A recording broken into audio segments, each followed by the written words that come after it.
الحمدللہ رب العالمین والصلاة والسلام علی رسولہ الکریم اما بعد فاعوذ باللہ من الشیطان الرجیم بسم اللہ الرحمن الرحیم وعن ابی سعید قال قال رسول اللہ صلی اللہ علیہ وسلم افضل الجہاد من قال کلمۃ حق عند سلطان جائر رواہ الترمذی و ابو داود و ابن ماجہ رواہ احمد والنسائی عن طارق ابن شہاب صدق اللہ و صدق الرسول الکریم۔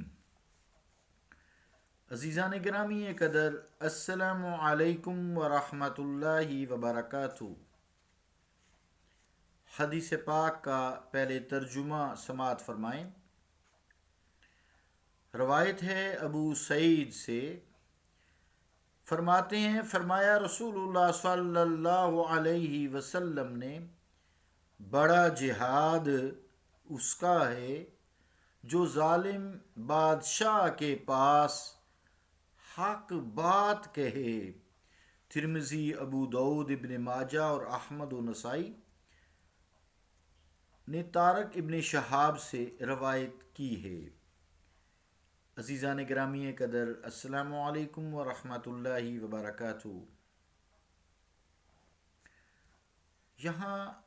جو جہاد ہے وہ جو کفار کے ساتھ ایک مومن برسر پیکار ہوتا ہے، جنگ کرتا ہے کلمۃ الحق لا الہ الا اللہ کو سر بلند کرنے کے لیے، یہاں اس سے الگ جہاد کی قسم بتائی ہے اور افضل الجہاد کہا گیا ہے۔ چونکہ یہاں لفظ کلمہ کا ہے تو یہ کوئی بھی کلمہ، خواہ وہ چھوٹا ہی کیوں نہ ہو، چھوٹی بات ہی کیوں نہ ہو، ہاں یا نہ میں ہو،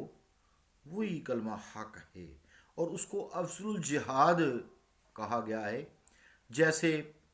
کوئی بادشاہ ہے، وہ کہے کہ تم کہو کہ یہ چیز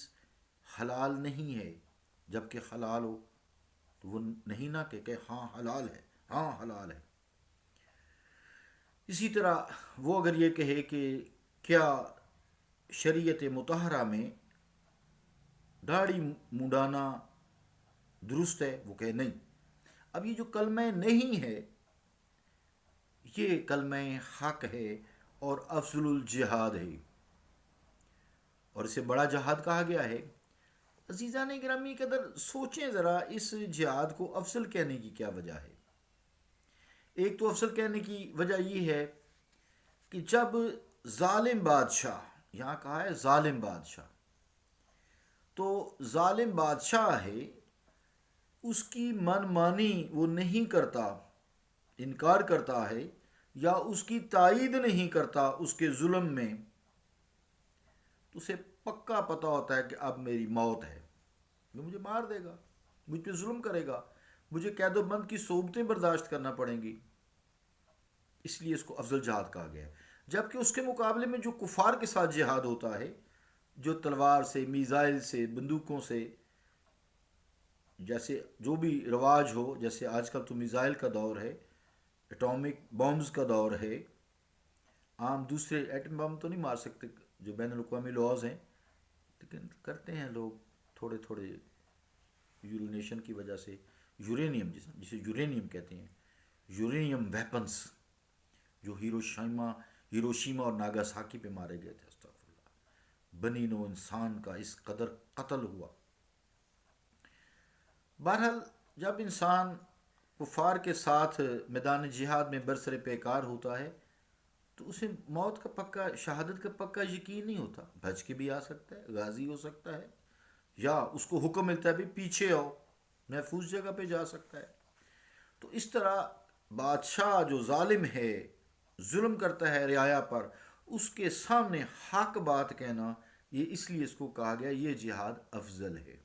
کیونکہ وہاں اس کی اب موت جو ہے یا اس کی سزا جو ہے پکی ہے، چونکہ بادشاہ ظالم ہے اور وہ ظالم بادشاہ کے قبضہ میں ہوتا ہے۔ دوسری یہ کہ اگر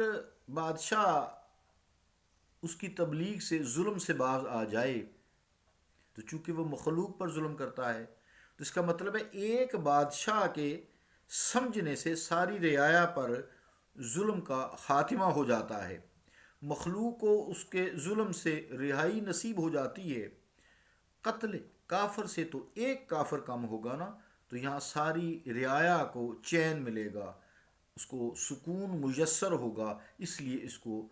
بادشاہ ظالم کے سامنے کلمہ حق کہنا جہاد کو افضل قرار دیا گیا ہے۔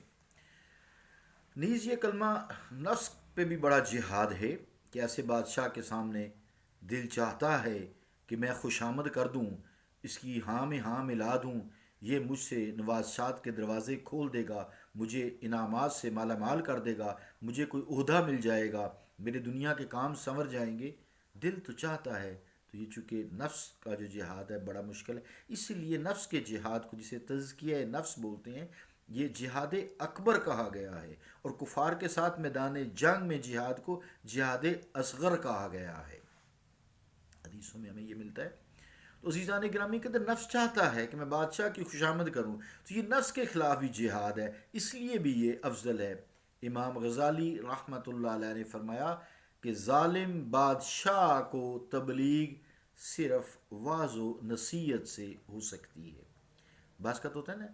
انڈائریکٹ بھی تبلیغ ہوتی ہے، مثال ہے مسجد ہے، وہاں بادشاہ وقت نماز پڑھنے آتا ہے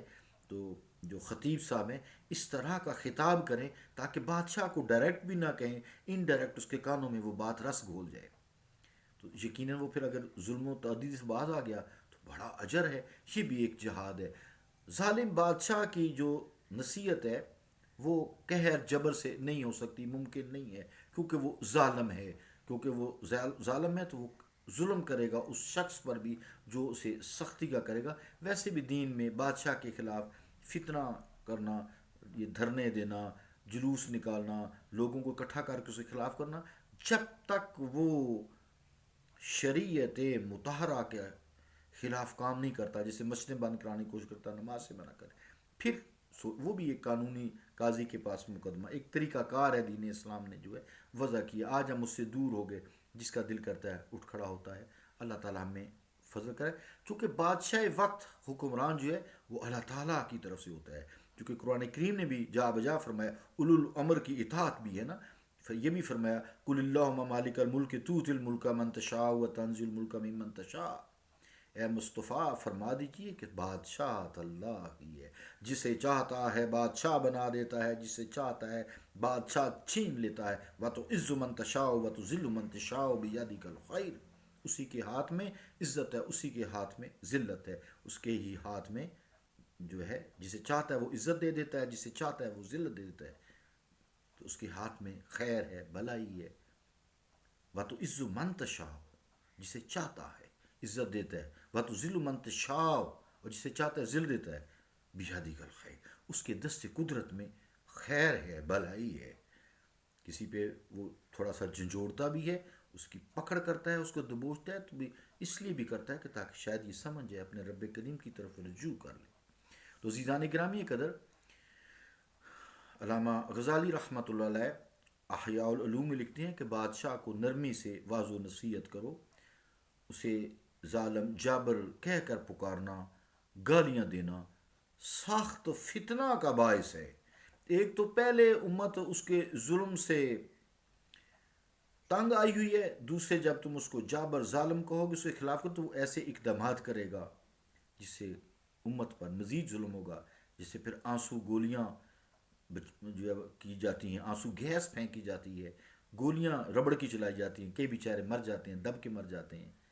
غریب لوگوں کے بچے۔ اللہ تعالیٰ ہمیں معاف فرمائے، یہ پرفتن دور ہے، اس لیے تھوڑی سی اشارتاً بات کر دی جاتی ہے۔ عزیزان گرامی قدر، مٹھاس کی بات حضرت امام غزالی رحمۃ اللہ علیہ نے کی کہ اسے نرمی سے سمجھایا جائے ظالم بادشاہ کو، تو شہد کی ایک بوند اگر آپ ڈالیں تو بہت ساری شہد کی مکھیوں کو اکٹھا کر لیتی ہے. شہد کی بوند دوسری مکھی جو عام مکھی ہوتی ہے، شہد کی مکھی یا تو ان کا شہد جو ہوتا ہے نا، تو شہد کی ایک بوند اگر ڈالیں تو بہت ساری جو گندی مکھیاں ہوتی ہیں یہ اس پہ آ کے بیٹھ جاتی ہیں، اکٹھا کر لیتی ہیں. تو اس کے مقابلے میں سرکہ کا ایک گڑا بھی گرا دیں آپ، سرکہ کا، اس میں مکھی کوئی نہیں آتی، ایک بھی نہیں آتی. تو میٹھی چیز بڑی اچھی ہے، اسی لیے مصطفیٰ کریم صلی اللہ علیہ وسلم کے بارے میں فرمایا وَإِنَّكَ لَعَلَىٰ خُلُقٍ عَظِيمٍ، بے شک مصطفیٰ کریم صلی اللہ علیہ وسلم کو عظیم اخلاق پر فائز کیا گیا ہے. صلی اللہ تعالیٰ علی رسول خیر خلقہ محمد وعلی آلہ وصحابہ اجمعین برحمتک یا ارحم الراحمین.